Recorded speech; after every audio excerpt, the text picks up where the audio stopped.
जोहार, स्वागत है आप सभी को आदिवासी न्यूज़ टीवी चैनल के सभी दर्शकों को। फ़िलहाल मैं अभी जो मौजूद हूँ तिनसुकिया डिस्ट्रिक्ट में, और तिनसुकिया डिस्ट्रिक्ट में हमारे पास जो जो शख्स है उनका परिचय करवा देते हैं कि इनका नाम बुद्धिनाथ प्रजापति है। वैसे इनका वकील है। तो हम फ़िलहाल यहाँ आने का जो कारण है वो बताना चाहेंगे कि हाल ही में जो एक बात किया जा रहा था कि ट्राइबल संघ के सचिव जो कि आदित्य ठाकरे जी ने जो बात कहा है, जो आदिवासी एवं चाय जनगोष्ठी के लोगों को लेकर के, उसी बारे में थोड़ा बातचीत करेंगे। और भैया, सबसे पहले तो आपको स्वागत है हमारे चैनल में आदिवासी न्यूज़ टीवी में। बहुत बहुत धन्यवाद। फिलहाल जो बातचीत चल रहा है, पूरा असम में घमासान मचा हुआ है। ये जो टॉपिक है इसको लेके थोड़ा जानकारी लेना चाहेंगे कि आईनी या आइन के द्वारा जो कानून जो बोलता है क्या बोलता है, और किस प्रकार से जो कि एक जाति या फिर जनगोष्ठी को उनका जो मर्यादा है जो गवर्नमेंट की तरफ से मिलना चाहिए वो किस तरह से ले सकता है।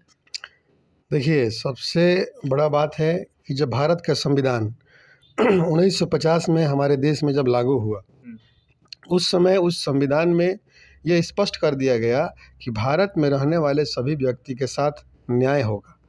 न्याय 3 तरह का होता है: सामाजिक न्याय, आर्थिक न्याय और राजनीतिक न्याय। जो संविधान के पहली प्रस्तावना के लाइन में ही यह बात लिखी गई है कि भाई भारत में रहने वाले सभी लोगों के साथ न्याय करो, और न्याय सामाजिक न्याय, आर्थिक न्याय और राजनीतिक न्याय करो। तो कहने का मतलब है कि भारत में रहने वाले जब सभी व्यक्ति के साथ न्याय होगा तो सभी समाज के साथ भी न्याय करना भारत के संविधान का ही एक पार्ट है। हम जानते हैं कि भारत में सभी लोगों की एक अपनी जाति है। भारत में जितने भी लोग हैं सभी लोग किसी न किसी जाति में के लोग हैं। यानी कि जाति व्यवस्था भारत में हजारों सालों से चलते आ रही है और आज भी चल रही है। भारत में हर व्यक्ति का अपना एक जाति है और यहाँ जाति के अनुसार ही भेदभाव होते आ रहा है। हम देखते हैं समाज में कि एक समाज जो है, किसी एक जाति का समाज बहुत उन्नति कर गया है और एक किसी जाति का समाज बहुत पिछड़ा हुआ है। तो जिस समाज के साथ शोषण हुआ, जिस समाज के साथ अन्याय हुआ, जो समाज वंचित रहा सदियों से, ये संविधान आने के बाद उस समाज के लोगों के अंदर एक सोच आई कि भाई अब हमको भी इस देश में न्याय मिलेगा। लेकिन दुर्भाग्य की बात है कि केंद्र की किसी भी सरकार ने आज तक भारत में जितनी भी जातियां हैं उन सभी जातियों के साथ सामाजिक न्याय नहीं किया है। असम में जिस तरीके का अभी हम चर्चा देख रहे हैं कि जो 6 जनगोष्ठी का जो जनजातिकरण का मांग है, यानी कि जो संविधान में सामाजिक न्याय सुनिश्चित करने के लिए जो बात कही गई है, उस बात को लागू करने के लिए व्यवस्था बनाई गई है। SC, ST, OBC की व्यवस्था बनाई गई है। देखिए, SC कौन लोग हैं? SC वो लोग हैं जिनका ऐतिहासिक जो पृष्ठभूमि है कि जो जहाँ हिंदू वर्ण व्यवस्था थी, तो हिंदू वर्ण व्यवस्था में जो अछूत लोग थे, जिस तरीके के मेन लैंड में जो है, भारत के जो मेन लैंड में जैसे कि बिहार, यूपी, राजस्थान, पंजाब, हरियाणा, चाहे जो मेन लैंड और भी जो मेन लैंड है जहाँ की समतल भूमि, वहाँ हिंदू व्यवस्था थी। तो जहाँ हिंदू व्यवस्था में जो लोग अछूत थे उनको लिए SC का, मोटे तौर पे SC कैटेगरी में रखने का बात आया, उसमें व्यवस्था की गई। दूसरा ST यानी ट्राइब्स, जनजाति कौन? यानी जो पहाड़ों में रहते हैं और जो जंगलों में रहते हैं। तो जिनका इतिहास जंगलों में रहने का है और पहाड़ों में रहने का है, वे सभी आदिवासी हैं और उन सभी को शेड्यूल ट्राइब का स्टेटस दिया गया। OBC वे लोग हैं जो हिंदू वर्ण व्यवस्था में, जो मेन लैंड में हिंदू वर्ण व्यवस्था में जो शूद्र थे उनको OBC में रखा गया है। तो ये मोटे तौर पे मैं आपको समझा रहा हूँ, लेकिन इसके पीछे का मुख्य जो बात है वो ये है सामाजिक न्याय का कि भाई इस देश में जाति व्यवस्था है, सभी व्यक्ति की एक अपनी जाति है और वो व्यक्ति अपने ही जाति में शादी ब्याह करता है और अपनी जाति में ही आबद्ध होकर के रहता है। ये व्यवस्था आज भी हमारे समाज में चलते आ रही है। तो अब क्या है कि सभी जातियों के साथ सामाजिक न्याय हो। तो हम असम में देखते हैं कि जो आदिवासी समाज है, जो चाय श्रमिक समाज है, जो बागानों में रहता है, उनके साथ सामाजिक न्याय आज तक नहीं हुआ है और वे अपने जनजातीकरण की जो मांग कर रहे हैं और उस मांग को इस सरकार के द्वारा पूरा नहीं किया जा रहा है। तो कहीं ना कहीं जो संविधान में लिखी गई बात है कि भाई सभी जाति के समूहों के साथ जो इनका शोषण हुआ है, जो शोषित थे, वंचित थे, निष्पेषित थे, उनके साथ सामाजिक न्याय किया जाए, उस संविधान के खिलाफ काम हो रहा है।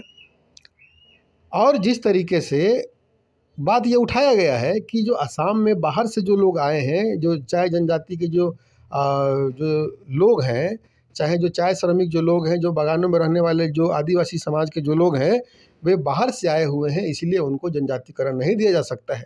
ये सरासर बात गलत है, क्योंकि पहला बात तो ये साबित हो गया कि भाई उनका भी इतिहास जो है वो जंगलों से ही निकला हुआ है। जी, जैसे तो जब जंगलों से निकला हुआ है, तो शहीद वीर बिरसा मुंडा हो गया, वो मैं बता रहा हूँ। तो जब जंगलों से निकला हुआ है तो सामाजिक स्थिति और जंगलों वाली आज भी हम देखते हैं कि बागानों में रहने वाले जो चाय श्रमिक समाज है उनके साथ वही स्थिति है। तो ये तो जिम्मेदारी सरकार की है, लेकिन उस जिम्मेदारी को सही तरीके से नहीं निभा रही है। ये सवाल जब संविधान बन रहा था तो संविधान सभा में उठा था कि भाई किसी एक राज्य का जो अनुसूचित जनजाति का जो एक व्यक्ति है, जयपाल सिंह मुंडा जी ने इस बात को उठाया था कि कोई भी एक व्यक्ति जो बिहार का आपका या फिर उड़ीसा का अगर वो एसटी है तो क्या वो दूसरे राज्य में जाएगा तो उसको एसटी नहीं मिलेगा। इस बात पर बाबा साहब अम्बेडकर ने कहा था कि कोई भी व्यक्ति अगर किसी एक राज्य का अनुसूचित जनजाति में है, जो एसटी में है, अगर वो दूसरे राज्य में जाता है तो दूसरे राज्य की जो सरकार है वो सरकार उस जाति के समूह के लोगों के साथ सामाजिक न्याय सुनिश्चित करने के लिए वो एक प्रतिवेदन केंद्र सरकार के पास भेजेगी कि भाई उस राज्य में भी उस जाति के समूह का जो लोग हैं उनका सामाजिक स्थिति वो जनजाति के तरह का ही है और उस प्रतिवेदन के आधार पे केंद्र सरकार उनको जनजातिकरण दे सकती है। ये बात संविधान सभा में बाबा साहब अम्बेडकर ने कहा था। जयपाल सिंह मुंडा जी के द्वारा इस प्रश्न को उठाए जाने के बाद तो फिर इस बात को आज फिर से उठाना कहीं ना कहीं जो सामाजिक न्याय स्थापित करने की जो सोच है संविधान की, उस सोच पर सही तरीके से अमल नहीं करने का एक नियत मुझे दिखाई दे रहा है। एक व्यक्ति, एक जाति का समूह असम में जिसके साथ सामाजिक अन्याय हुआ उसको एसटी दिया गया और वहीं उसी के तरह की स्थिति दूसरे समाज की है और उसके साथ सामाजिक न्याय सुनिश्चित करने के लिए उसको एसटी नहीं देना, कहीं ना कहीं ये सामाजिक अन्याय है। तो जितने भी शोषित वंचित समाज के लोग हैं, सभी शोषित वंचित समाज के लोगों को मिल करके जो अन्य शोषित वंचित समाज है उसके आरक्षण के लिए, उसके समाज के उन्नति के लिए सभी को मिल करके उसको भी एसटी का दर्जा दिलाने का काम करना चाहिए। विरोध करना कहीं ना कहीं ये गलत है। जैसे कि हमारे जितने भी व्यूअर्स हैं सभी व्यूअर्स को हम बताना चाहेंगे कि हाल ही में जो 6 जनजाति को जनजातिकरण के लेकर के जो मांगे दाबी या फिर मांग की गई असम सरकार एवं केंद्र सरकार को, तब से ये एक नया टॉपिक निकल के आता है।